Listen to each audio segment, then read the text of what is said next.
go up. And it was a great opportunity to see a great thing happen in what is hopefully just the first step of a bright future. And I want to really thank the city of Oakland for supporting it and for raising the flag and for recognizing how important it is for all people to be treated in an equal manner. And perhaps the fact that I couldn't get upstairs is just another indicator that we're not there and we have a lot of work to do in our society in lots of different ways. And so I want to let you know that how much I appreciate the opportunity as a council member in the city of El Cerrito to be here sharing this with you in Oakland. And I want to thank all of the rest of you for being here too. Thank you for coming. Yeah. It's really nice to have all of our sister cities. Thank you. Sister mayors. Mayor Kwan, your statement? I already gave you my speech. I'll talk to you later. And that's Please, coming, everybody folks. have cake. Everybody have cake. Mayor Kwan, historic day. What are your thoughts? You know, I was saying something earlier about how when I was growing up during the Civil Rights Movement, the Kerner Commission, we all knew that we would change the laws, and then later we'd have to change people's hearts.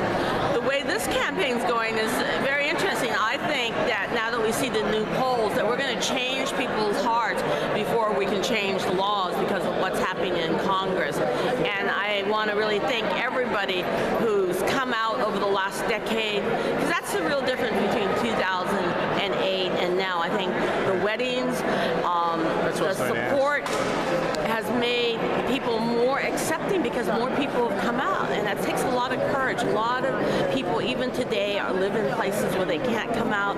If you've been listening to NPR this morning, there's a heartbreaking story by a mom who has a gay daughter in Oklahoma, and she says that her daughter comes home crying almost every day, but you know, they're hanging in there. You know, my instinct was say, come move to California, but then I realized that we're not going to change the country if we don't sort of each come out and say that we support marriage equality, and for those people who are LGBT, for them to come out so that their friends and their relatives, I think every one of us has a story about a cousin who in our family who died that we didn't know was gay until he died of HIV/AIDS, right? Of another nephew of mine who I didn't know that he was gay until I found out he was the lawyer for Lambda. And you know, I called him, I said, you know, of all your relatives you could have told me, but because of the Asian American culture and community not being that open, he didn't tell anybody in the direct family. And I think we miss so much when that happens. And so I'm so proud of Oakland, and I'm very proud of our community. We're one of the largest gay, lesbian, transgender communities in the country. We are the largest community of lesbian-led households in the country. And yes, and it makes a real difference. When I was a school board member, I had the first openly gay PTA president. And I remember it took a little bit of courage for her and her partner and her children, you know, to be openly gay. And I remember we were all like holding our breath, and it was a little hard for a few families, but then people realized that we still love these people, we still love their children, and it just helped change that whole community. Why now? Do you think it's the internet culture that maybe made people see differently over time? I'm fascinated with. No, I think it was people coming out and standing up. But I mean, the courage, like maybe communications technology forwarded that. I'm just spinning a thought. Yeah, I could be wrong. Probably, I don't know. well, no, I think there's more support. Okay, so we're going to do a toast. So, all right, cool. Hey, thank you. Thank you. All right, cool. All right. Raise your glasses. Okay, you got a glass. Raise it. Okay. All right. Okay, so the Chinese way, I'm going to start out, and then you can add to it. All right, so this is to victory at the Supreme Court and everywhere else.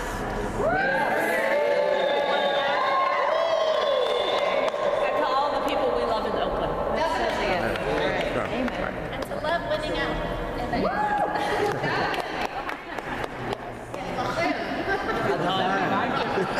For Rebecca, definitely.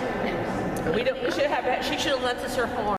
Jason, representative for Councilmember Rebecca Kaplan, talk about today from your perspective. Well, today is obviously a historic day, Zenny, as the Supreme Court hears the landmark Proposition 8 case. And today, the city of Oakland proudly raised the rainbow flag above City Hall. And what Councilmember Kaplan feels that represents, we're celebrating our city for the progress that we've seen on this issue for many years. President Obama made a very historic statement when he came out in favor of same-sex equality. And his administration filing an amicus brief in the Proposition 8 case is hugely momentous for this issue. And so we have to remember, of course, that the city of Oakland overwhelmingly voted against Proposition 8.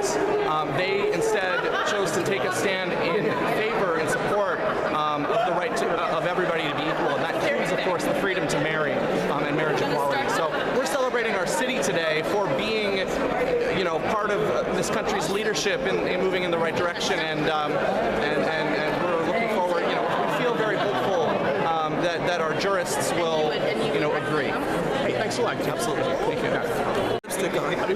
You look fantastic. You look fantastic. So tell us what this day means to you and how. Wow, just as a activist period, but particularly within the LGBT community, because it's personal for me, because this is my family, and I am also in a relationship. For those who don't know you, introduce yourself. Oh, well, my name is Peggy Moore, and I live here in Oakland. And I'm a local activist and very much engaged politically here. And I played an instrumental role in the Obama campaign. I just had a wonderful opportunity. Yes, absolutely. Yeah. I just finished with the Obama campaign, serving as the statewide political director, and it was really, really quite exciting, and learned a lot from that experience. And looking forward to bringing some of those skill sets closer to home and doing more work here locally in Oakland. But this particular issue is way before there was ever an Obama. I worked in the No One Night campaign. Right. In, what was that? 99, 2000 time, which was a very interesting time for me, particularly being an African-American woman in this movement of LGBT and marriage equality. There wasn't a lot of us on the forefront doing this work.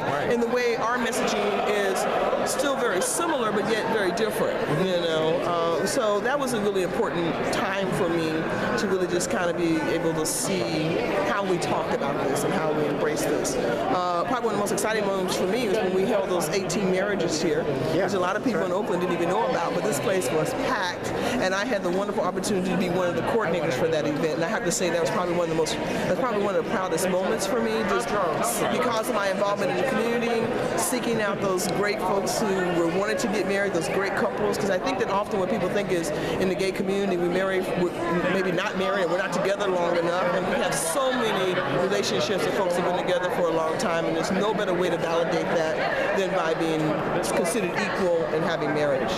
So Well said. Well said. Yeah. All right, great. Good to see you. Good to see you as well. Thank you, man. Peace. Yeah. Okay. Hey, Joe, great to see you. This is Joe Tumilly, ladies and gentlemen. Nice to see you, Zenny. Yeah. Your thoughts on today? Well, I think this event at City Hall is a wonderful thing to do. It shows as one more city does this in a major metropolitan area, it's demonstrating support. That I think that even though the Supreme Court is supposed to operate in ignorance of these things, they're human beings, they see news reports, it's obvious that there's a very large amount of support for marriage equality and for treating people the same. And if we can't lobby the court in court ourselves, we can certainly symbolically demonstrate our support for treating people the same in demonstrations like we saw today by putting the flag on top of City Hall. I think it's a great thing to do.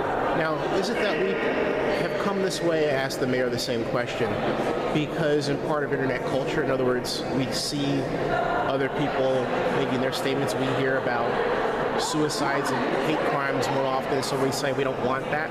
Is that what's pushing this as well, do you think? Or? You mean to put the flag up or to challenge the... Oh, I mean, in terms of how we've changed so dramatically, what role do you think internet culture has had in that? I think internet culture and mediated communication in general, and the sort of, I don't want to say since I work in television, the death of television and radio and traditional print media. I won't say the death, the transformation of it. Right. Yeah. To have itself incorporated within new media has meant that there's more imagery and more discussion and more interactive discussion, which you didn't get with the old forms of media, about prominent social issues, and this is obviously one of them.